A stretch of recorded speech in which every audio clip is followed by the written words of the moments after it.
अभी मैं मंदिर से वापस आ चुकी हूँ। आज मंदिर में बहुत भीड़ थी तो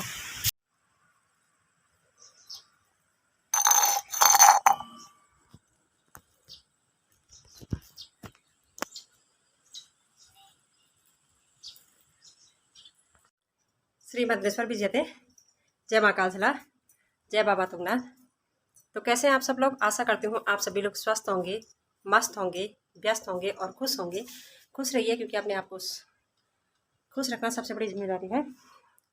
और अभी मैं अपना सारा काम निपटा चुकी हूँ, गाय को अंदर बांध चुकी हूँ और बर्तन वगैरह जो भी था झाड़ू पोछा सब निपटा चुकी हूँ। मंदिर से आई थी सुबह। सुबह का मौसम कुछ ऐसा था कि पता नहीं चल रहा महीना सावन का है और सोमवार का है, दिन सोमवार का है। जबकि क्या होता था ना, हमेशा सोमवार के दिन बारिश आ ही जाती थी और मौसम हमेशा पैक रहता था। इस बार जो लोग तुंगनाथ, मधमेश्वर या सोमवार के दिन कहीं तीर्थ यात्रा का प्लान बना रहे ना, उनके लिए मौसम बहुत अच्छा साथ दे रहा है। आज अगर हम भी तुंगनाथ गए होते तो मौसम कितना साफ था, लेकिन क्या करें, हम तो इस गृहस्थी के चक्कर में ही फंसे रहते हैं हमेशा और जा ही नहीं पाते हैं। बाकी आजकल मैं घास के लिए नहीं जा रही हूँ। घास के लिए क्यों नहीं जा रही हूँ उसका रीज़न मैं बाद में बताऊँगी, और पहले कुछ खास बात हो जाए आप लोगों से। तो अभी मेरे सामने ये 22 तारीख का पेपर है और आप सोच रहे हो ना इस ज़माने में पेपर कौन पढ़ता है, लेकिन हम लोग पेपर ही पढ़ते हैं। चाहे मोबाइल से किसी ने भी समाचार देख ले, कुछ भी देख ले, लेकिन हम लोग पेपर ही पढ़ते हैं ज़्यादातर। और ये पेपर पढ़ना मतलब एक तरफ से अखबार पढ़ने का ये मतलब नहीं है कि मतलब हम न्यूज़ वगैरह मोबाइल से या गूगल से नहीं देखते। गूगल की जो जानकारी जहाँ पे छोटी छोटी दी हुई रहती है, वहाँ पे मोबाइल में अखबार में पूरी डिटेल में जानकारी दी हुई रहती है। उसका पूरा छानबीन सहित मतलब पूरे तथ्य सहित उजागर किया हुआ रहता है। जहाँ पे गूगल पे आप देखेंगे बहुत सारे फेक न्यूज़ रहते हैं, तो वहाँ पेपर में सारी डिटेल में समाचार रहते हैं कि ऐसा क्यों हुआ, कारण सहित पूरा दिखा हुआ रहता है। इसलिए हम पेपर ही पढ़ते हैं ज़्यादातर। और ये पेपर पढ़ने की आदत को बनाए रखने में भी बहुत मदद करता है कि जहाँ हम मतलब पढ़ने की आदत हम महिलाएं होती है ना, उसके बाद एक लेवल के बाद पढ़ना छोड़ देते हैं। एक अपनी जिम्मेदारियों के बीच हमें मौका नहीं मिल पाता है।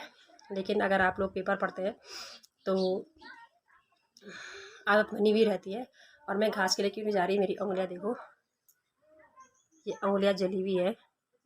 जली हुई तो कोई बात नहीं, इसमें कल परसों तक तो इस पर फोपले बने हुए थे, लेकिन आज कपड़े धोते टाइम जब मैं मशीन से कपड़े निकाले थे तो ये फोपले सारे फट चुके हैं।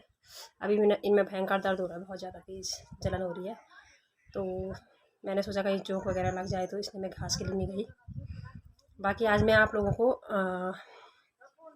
देश की 15वीं राष्ट्रपति और देश की प्रथम महिला आदिवासी महिला राष्ट्रपति के बारे में बताने जा रही हूँ।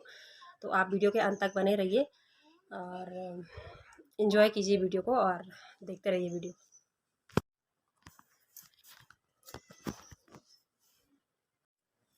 आज हमारे भारत के इतिहास में एक स्वर्णिम दिवस है और आप लोग समझ ही गए होंगे क्योंकि मैंने पहले भी बताया था।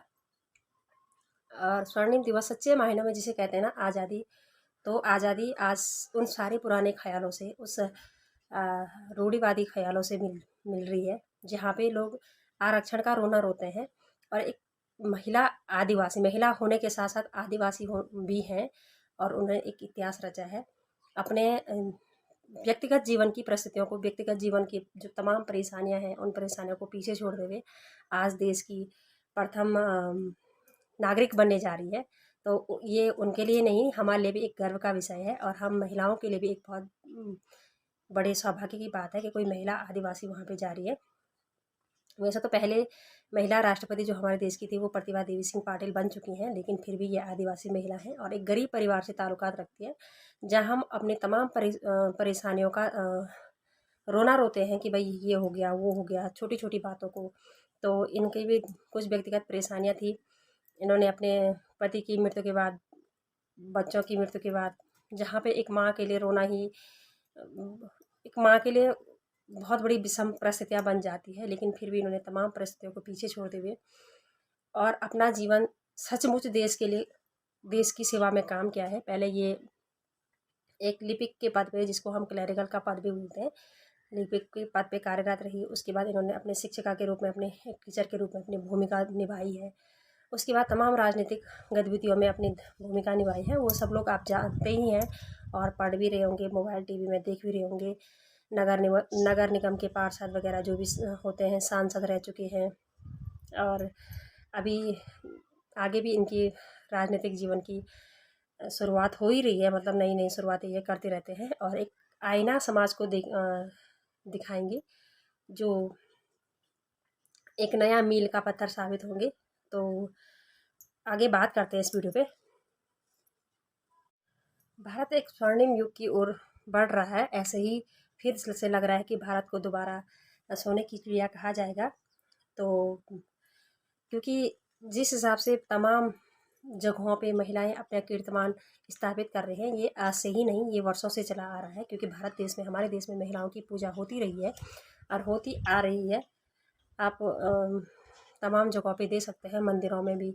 और महिलाएं उस चार दीवारी में कैद न होकर अपने कामयाबी के परचम अपने सभी क्षेत्रों में लहरा रही है। तो आज से वो महामहिम द्रौपदी मुर्मू हो जाएंगी। तो इनका जन्म हुआ था 20 जून 1958 को और उड़ीसा राज्य के मयूरभंज के क्या नाम है उसका, ऊपरबेड़ा गांव का नाम ऊपरबेड़ा है। और आदिवासी लोग, आपको पता होंगे कैसे रहते हैं, सारे तमाम सोशल मीडिया पे दिखाते रहते हैं आदिवासियों का जनजीवन कितना ही मुश्किल होता है। और आज से 60 के दशक में, जब भी 1958 आज़ादी के कुछ सालों बाद ही, आज़ादी के 1-2 दशक, मतलब ज़्यादा भी नहीं हुए थे, 7-8 साल, 10 साल ही मान के चलो, 10 साल हुए थे आज़ादी के। और उस टाइम पे इनका जन्म हुआ। तो जहाँ आज भी मूलभूत समस्याओं से लोग जूझ रहे हैं, आदिवासी लोग जूझ रहे हैं, तो वहाँ से इन्होंने अपनी पढ़ाई लिखाई, लालन पालन शुरू करके, पढ़ाई लिखाई हो करके और आज कहाँ पहुँची हैं, ये सभी के लिए एक मील का पत्थर है। और तो यही चीज़ें हैं। ये उड़ीसा राज्य में राज्य मंत्री भी रह चुकी हैं। इनका मंत्रालय मत्स्य पालन, पशुपालन विकास और कार्यकाल रहा है 6 अगस्त 2002 से 16 अगस्त 2004 तक, इस तरह से रहा है। तो और आज के जो अगले दिन, आज जो शपथ ग्रहण समारोह होगा, तो आज ये शपथ ले लेंगे, क्योंकि आज 25 तारीख है। तो 25 तारीख आज इनका शपथ ग्रहण समारोह हो जाएगा। तो बाकी मिलती हूँ मैं आपको नेक्स्ट ब्लॉग में। और मैंने तो वैसे आपसे कहा था कि मैं ज्योतमाला रानी के बारे में वीडियो बनाऊंगी, तो थोड़ी देर में उस वीडियो को बना लेती हूँ, क्योंकि अभी मेरे पास टाइम है, हाथ में दर्द हो ही रहा है। तो उस वीडियो को भी मैं बना लेती हूँ, अभी टाइम है। और हाथ ठीक, उसके बाद खाना बनाऊँगी। बाकी अपना काम करती रहूँगी, पढ़ाई लिखाई वगैरह जो है वो करती रहूँगी कंटिन्यू, क्योंकि अपने आप को बिजी भी रखना बहुत ज़रूरी है। नहीं तो फालतू चीज़ों में इधर उधर दिमाग दौड़ता है। और पढ़ाई लिखाई से भी बैठ जाता दिमाग, अपने आप को वो करते हो, अखबार वगैरह पढ़ना, किताबें पढ़ना, नई नई चीज़ें पढ़ना, नई नई चीज़ें जानकारी हासिल करना मुझे अच्छा लगता है। तो आई होप आपको ये वीडियो पसंद आई होगी। पसंद आई तो लाइक कीजिए, शेयर कीजिए, मेरे चैनल को सब्सक्राइब कीजिए। और मिलती हूँ मैं आपको नेक्स्ट ब्लॉग में। तब तक के लिए टेक केयर।